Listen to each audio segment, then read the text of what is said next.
Okay, so what is deep sea? It's an interdisciplinary study of deep sea to coast connectivity in the northern Gulf of Mexico. And the overarching question that we were trying to answer is what are the environmental consequences of petroleum hydrocarbon release in the deep sea on living marine resources and ecosystem health? So why the northeast Gulf of Mexico? Observations from the spill really showed that the DeSoto Canyon may or act a little bit as a conduit to move the oil from the deep ocean into shore.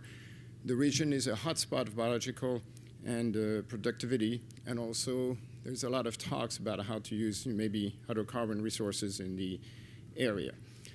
So the questions, what are the spatial and temporal scales of hydrodynamic processes that transport particles from the deep Gulf to the shelf waters? How are these influenced by topography such as the canyon and shelf? And how do the transport of those particles influence the geochemical and the biological processes? So it's a pretty large consortium, about 12 institutions. One thing that we're quite proud is the number of students that were involved. Just about a large number of PhDs and masters, but also about 56 undergrad and quite very active high school students. Produced about 106 or 104 review articles. A lot of data sets were put on the Gomory website and over 400 presentations. So here, what I'm going to do is just highlight in some simple words, or at least the way, some of the research that has been accomplished. First, by the UTEL and Coastal Labs, about the microbial degradation of buried oil in Florida beaches.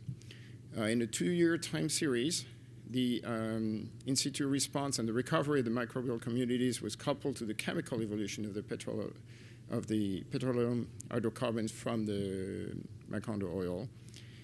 The majority of those hydrocarbons that came ashore were degraded within 6 months and pretty much gone after a year. And the temperature was found to be the pivotal factor. In the summer, during hot, the oil degraded much faster than in the winter months. The buried oil layers also consume 4 to 5 times more oxygen and produce up to 6 times more carbon dioxide than the unpolluted beach sand, and revealing very strong aerobic microbial decomposition activities. And then some modeling allows a little bit for some prediction on how a beach could recover from this. So you can summarize things by saying that those results can be used to design better response in the case of a future beach contamination. Corexit. Crude oil attaches readily to sand grains, and therefore the transport of oil down in the sand is only a few centimeters. But Corexit detaches the oil from the grains and therefore can go much deeper in it. And PAH can penetrate pretty deep and maybe has the potential to, in some shallow areas, to contaminate the water table in there. So that can help a little bit understanding on how to use detergents or Corexit on the shore, coastal environments. Oil snow, oil deposition that alters the availability of oxygen at the seafloor, and it varies a lot between the warm shelf water compared to the deep, the cold deep sea, similar to algae as it settles down. And the oxygen consumption and by the settling oil can result in the slowing of the oil degradation process, and therefore kind of isolating it and preserve the oil in the marine surface sediment layers.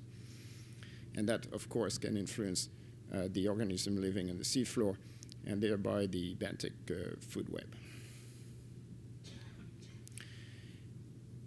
The detailed radiocarbon analysis of the spill by the Chanton lab documented and quantified the abrupt changes that were observed in the sedimentary system in the deep Gulf. They were able to determine the effects of rapid sediment deposition event on forams and redox, sensitive metals, and pretty much summarize that there is about 3 to 5% of the oil from the blowout that were deposited on the seafloor of the deep Gulf. There's also evidence that the petrocarbon from method oxidation entered the food web from POCs, and evidence that the mercury cycle and the planktonate and coastal food webs were impacted. So these results underscore the need to determine the long-term fate of the oil on the seafloor. The Reddy lab at Woodsall performed a lot of field operation in order to study the fate of compounds beyond PAH. How do they degrade? And so you see all the stars there. That's the various locations where the samples were collected. So in collaboration with the Mag Lab at Florida State, they performed really what I would call transformative chemical analysis techniques that just went beyond the GCs and were able to identify a new pool of non-native transformation products, oxygenating hydrocarbons. And they developed a new approach on how to analyze in details the various compounds. That's a very strong collaboration between the two labs. They were also able to respond very rapidly after Hurricane Ivan, with some oil patties and other things showed up on the beach, various sheens, various other spills.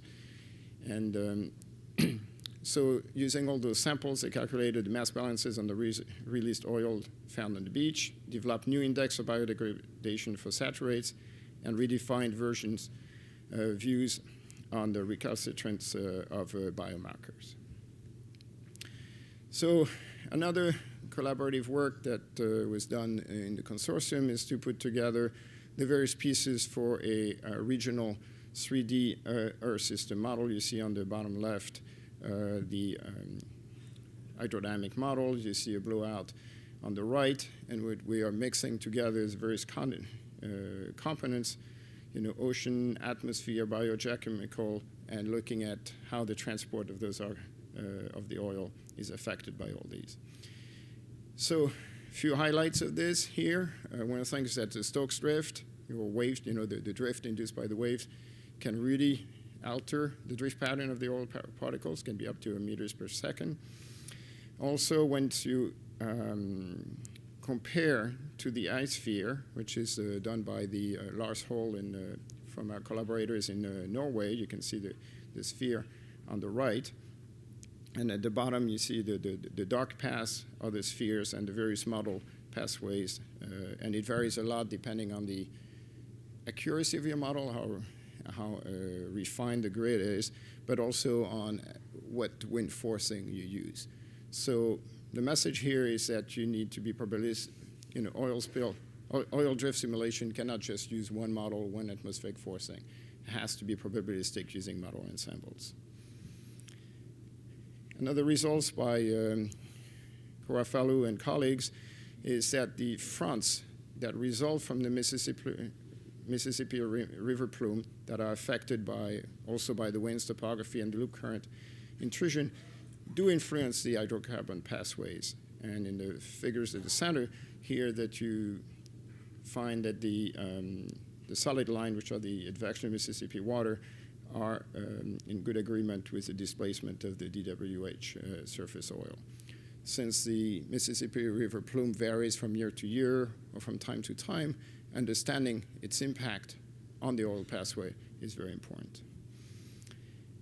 Finally, to go back to some of the questions from the beginning, what is the impact of the DeSoto Canyon on the transport of particles? So what we looked at is what are the physical mechanisms between upwelling and downwelling in the DeSoto Canyon.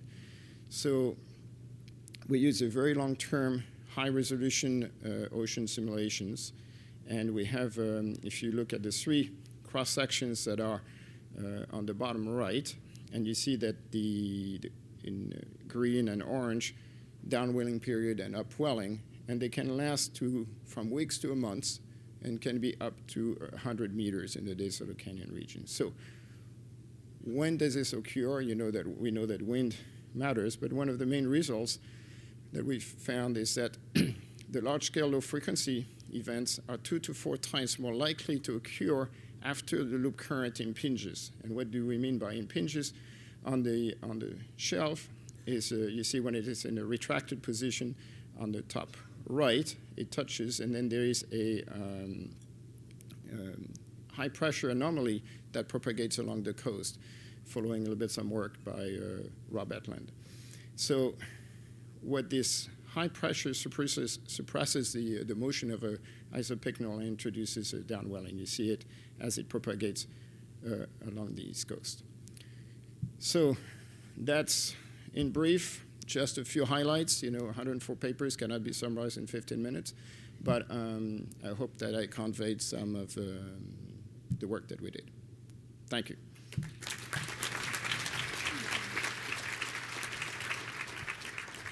Thank you, Eric. Any questions for Dr. Chassignet?